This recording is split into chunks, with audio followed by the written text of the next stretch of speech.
অনেক জঙ্গল থেকে এই যে ঢেঁকি শাক এনে দিছে। তো আমার ভাই আমাকে কত ভালোবাসে, তাই না? তো কি করব, অনেক খুশি পাইলাম। তো আজকে রান্না করে সেই খাবো। দেখো ভাই বোনের টানাই আলাদা, তাই না? আমাকে খুব পছন্দ লাগে ঢেঁকি শাক খেতে। তো আমার ভাই কত কষ্ট করে, অনেক জঙ্গল, না সাপের ভয় পাইছি, না বাঘের, না হাতি, তবুও ঢেঁকি শাক তুলে এনে দিছে। অনেক খুশি পাইছি। তো ঢেঁকির শাকের শাক, এটা শাক বলি আমরা। তো শাকের সাথে সাথে তো অন্য কিছু রান্না করতে হবে, তাই না? তো আজকে তো বুঝতেই পারতেছো, মনের মতো জিনিস থাকলে কত আনন্দ হয়। তো মনের মতো জিনিস আছে, তো আজকে ভালোই খাবো। তো তোমরা দেখতে থাকো, এটা কি সুন্দর করে রান্না করতেছি। এটা ভাজি করব। তো ভাজি করব, তো তার সাথে সোয়াবিন আলু তরকারি। তরকারিটা হয়ে যাচ্ছে,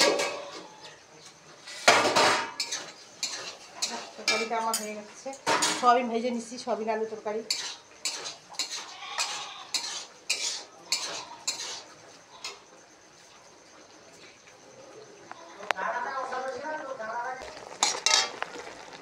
তরকারিটা রান্না হচ্ছে। তো ঢেঁকি শাকটা ধুয়ে নিতে হবে, এই তরকারিটা হয়ে যাচ্ছে।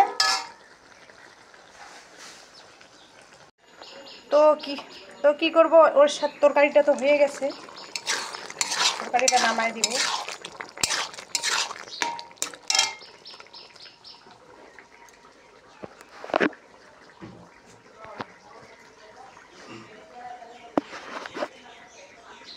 তো ওর সাথে সাথে এই যে টমেটো পুড়ে নিছি,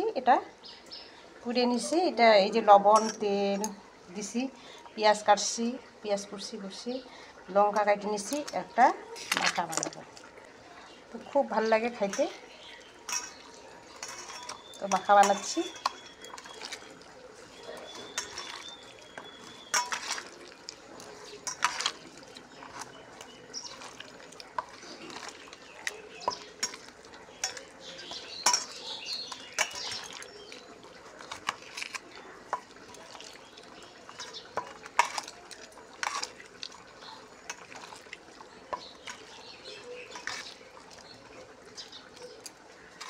তো দাদা ভাই খাইতে বসছে না, তরকারি অতটুকু হয়নি, যেটুকু হয়েছে ওটুকু দিয়ে খাইতে বসছে। এই যে টমেটো পুড়ে নিছি, এটা দিব। এই যে হয়ে গেছে খাওয়া।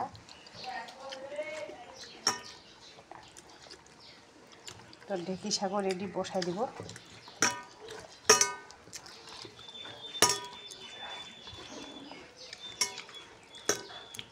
তো আমার হয়ে গেল বাটা। তখন বাটাটা ভালো হয়েছে, ভালো হয়েছে না? ভালো হয়েছে। ভালো হয়েছে, খায় না, ঠিক আছে।